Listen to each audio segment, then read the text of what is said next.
안녕하세요. 오늘도 즐거운 사회 시간 시작하도록 하겠습니다. 자, 우리가 지난 시간 어떤 내용을 했었냐면 자원에 대한 얘기했을 거예요. 그래서 석유라든가 석탄이라든가 쌀, 밀, 물 여러 가지 이런 것들을 배워보았는데 자원이라는 게 모두가 다 공평하게 위아더 월드에 있으면 좋겠지만 현실적으로는 어느 한쪽에 쏠렸다는 것을 우리가 알 수 있었고, 그래서 자원이 다양하게 이동하는 그런 과정들, 또한 자원 때문에 갈등이 일어나는 과정들을 살펴볼 수 있었습니다. 자, 그래서 여러분이 오늘은 어떤 내용을 할 거냐면 교과서 122페이지예요. 이런 자원들 언젠가 떨어지기 마련인데 이런 것을 끝내고 지속 가능한 계속 이어갈 수 있는 자원들이 무엇이 있는지 그런 것들을 중심으로 해서 오늘 알아가도록 하겠습니다.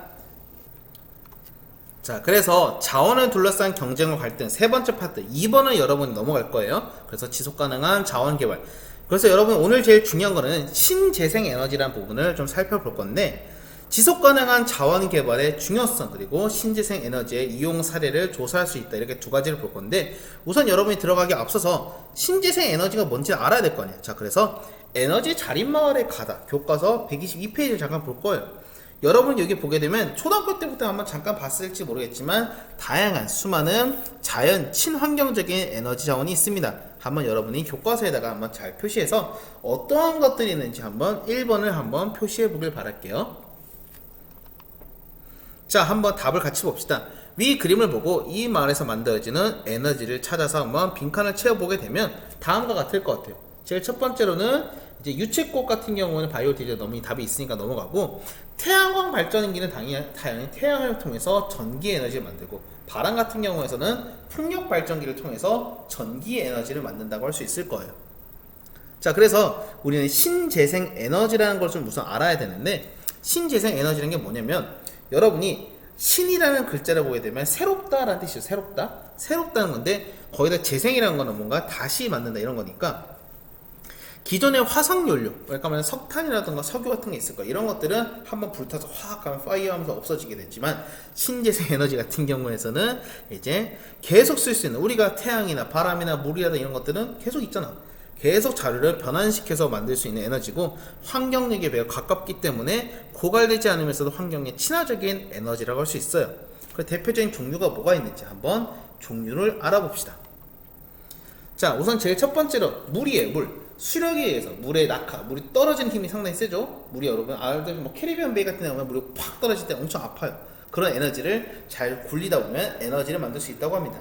지열 에너지 같은 땅이 만드는 뜨거운 그런 것들, 뭐 온천수 같은 거 많이 이용하기도 하는데, 최근에 이걸 통해서 전력을 생산하기도 하고, 세 번째 풍력 에너지 많이 봤을 거예요. 뭐 풍차 같은 거 돌아가는 것처럼 바람에 의해서 만들어내는 전력, 태양광은 다 알 거고, 바이오 에너지나 조력 에너지는 좀 약간 생소할 수 있는데 이건 좀 이따 다시 한번 보겠습니다.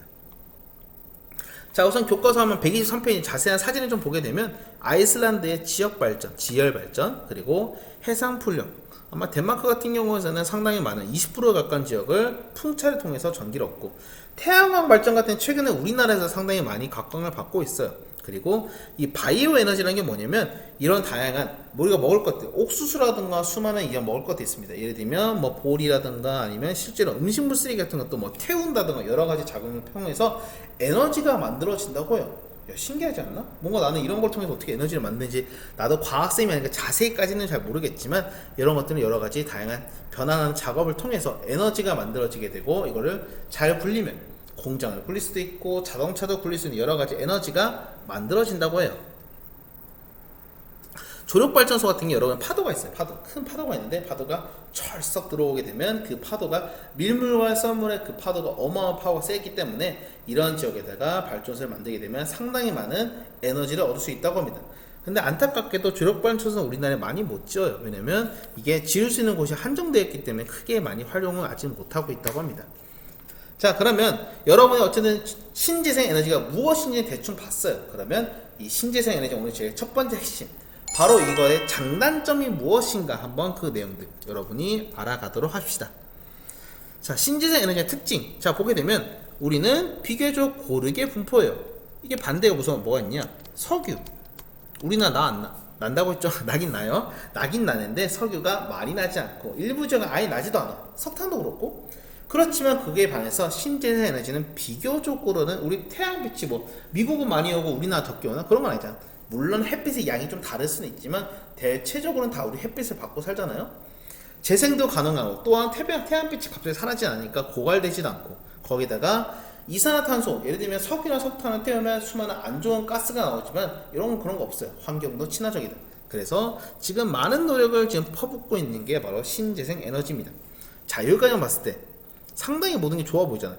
근데 웃기게도 아직까지 화석연료와 원자력 같은 게 거의 70%, 어쩌면 거의 80% 가까이 정도 상당히 많은 비중을 차지하고 있어요. 그나마 재생에너지에서 수력이 좀 많이 나오고 나머지 뭐 태양광이나 태양열이나 이런 것들은 거의 소수점밖에 안 되는 아주 작은 숫자밖에 안 가지고 있는데 그 이유가 뭐냐? 짜잔, 두 번째 중요한 바로 문제점입니다. 저장과 수송이 쉽지 않다. 우리가 태양빛을 받았어. 그럼 태양빛을 어떻게 저장할 거야? 다양한 여러 가지 기술이 만들어져야 되고 사실 그게 쉽지가 않다고 해요.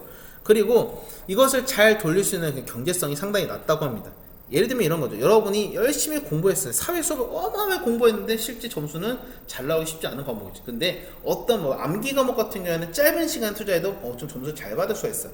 그럼 여러분이 공부할 때 어떤 생각이냐면 야, 사회 거기서 투자할 바에 그냥 다른 과목에서 빨리 점수 잘 받지 뭐 이렇게 할 수 있는 것처럼 사실 너무나 이게 투자한 비용에 비해서 경제성이 별로 안 좋아. 그러다 보니까 할 수 없이 경제성이 낮아서 많은 국가들이 국가 특히 예를 들면 개발도상국 같은 약간 잘 살지 못하는 국가 같은 경우에서 이걸 막 투자하기가 상당히 어려운 거예요. 그래서 선진국은 막 투자할 수 있어. 근데 다른 지역 같은 경우 이걸 쉽게 투자하기가 어렵다고 합니다. 그래서 최근에서는 자연 환경을 훼손하지 않는 범위 안에서는 조금씩 발전하는 측면이 있긴 하지만 아직까지는 많이 부족하다고 해요. 아직까지는. 대표적으로 조력 발전. 아까 말했던 우리나라에서 많이 아직 없고 프랑스 같은 경우는 사실 뭐 이게 몇 군데 없다고 하는데 잠정 같은 경우에서는 아주 고갈될 수도 없고 예측할 수도 있고 여러 가지 장점이 있는데 근데 문제는 단점이 다 지을 수 있는 게 아니에요. 까다롭고 설치 비용도 많이 들고 효율성도 떨어지고 이러다 보니까 국가가 함부로 이거 만들기가 어려운 거야. 예를 들면 내가 투자를 했어요. 그래서 내가 뭐 1,000만 원짜리 돈을 들여서 했는데 돈을 벌기 위해서는 거의 시간이 얼마나 걸리냐? 한 15년, 20년, 30년, 더 심하게 100년 걸린다 쳐봐. 그럼 이거 지질까? 나 안 지을 거란 말이야. 왜냐면 그거 지을 바에 화력발전소 더 많이 지어서 에너지 만들지. 이러다 보니까 아직까지는 여기에 투자하기가 쉽지 않은 게 현실이긴 합니다. 아직까지는. 자, 그래서 오늘의 핵심이죠. 자, 교과서 125페이지 잠깐 펴보세요. 수업을 들은과 동시에 지금 바이오 에너지를 내가 간단하니까 설명 잘 안 했는데 여기서 자세히 나오기 때문에 지금 얘기를 할 거예요. 수많은 여러 가지 곡물, 당분 이런 걸 통해서 뭐 기름을 만들어 가지고 여러 가지 바이오 가스를 만드는데 이런 것들이 나중에 새로운 에너지원으로 주목을 받고 있다고 합니다.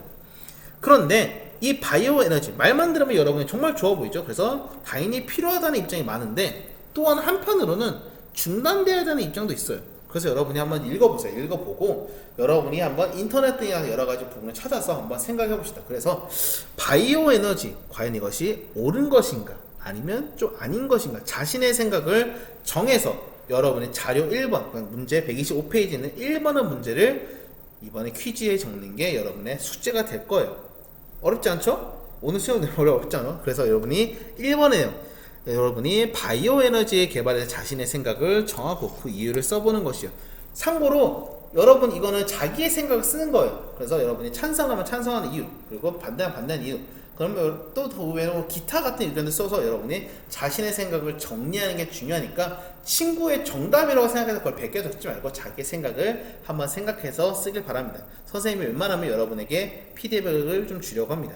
여러분의 생각을 자유롭게 적어서 잘 제출했으면 좋겠어요. 자, 어쨌든 오늘의 수업은 여기까지 할 거예요. 자, 여러분이 사실 최근에 아직까지도 코로나가 갑자기 해서 실시간 수업에 여러 가지 말이 나는데 아직까지 여러분 그대로 가면 되고 여러분은 아침 그리고 다른 과목 수업 잘 출석 체크해서 여러분이 하루하루 잘 여러분이 긍정적으로 이겨냈으면 좋겠습니다. 선생님도 우리가 다음 주 아마 그때 다시 추석 전쯤 다시 만나겠죠? 그때까지 여러분 건강하게 잘 지내길 바랄게요. 오늘의 수업은 여기까지 하겠습니다. 자, 다음 시간에 만날게요. 안녕.